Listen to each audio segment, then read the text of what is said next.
Gusto ko lang pong i-introduce to ito si Ipe. Si Ipe po ay adopted father ng Davao City.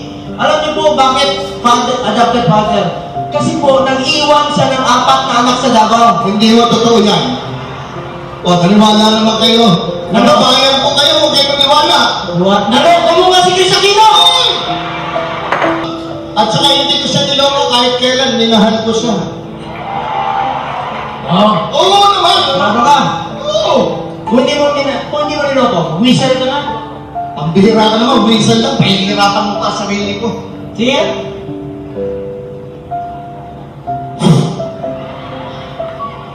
Sa kaisang pelikula ni Chris Aquino, kung saan niya nakilala, Tama. yung nandito ako, Tama. saan niya nabighani, Hindi naman.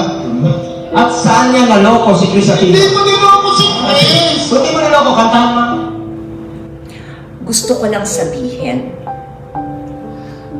sana naisip lang ninyo na in the midst of your campaign, there's a 23-year-old boy who is special, who is autistic, who watches you.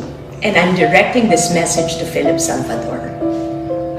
The last time you saw him was 2012 sa dressing room ng ABS-CBN. Yung batang yan, hindi nakakakita ng masama sa mundo. Proud siya eh. Nilapit ka niya kay Bim at pinakilala ka niya. Sinabi niya kay Bim, "This is my papa." Tapos, gagawin yung biro. Gagawin yung punchline. Nanahimik ako for so long because I thought you were a good man. Pero mali eh. Mali na kinalimutan mo na nga si Josh. That's not a big deal because I've done a good job in raising him. Pero mali na ginagawa mong biro ang anak ko. I do not deserve that. I hope that our country should not be a country where pinagyayabang mo na may 36 kang anak, na may 4 kang anak na iniwan sa Davao. I repeat this, Bong, you hurt me, but that's part of life.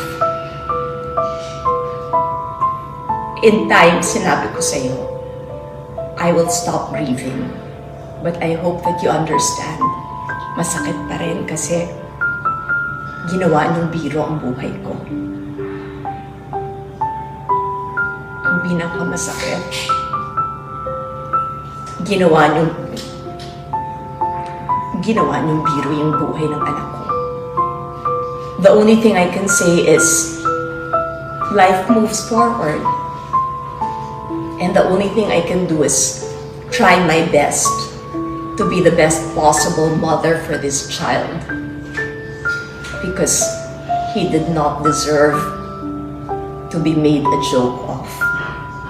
Maraming salamat po, and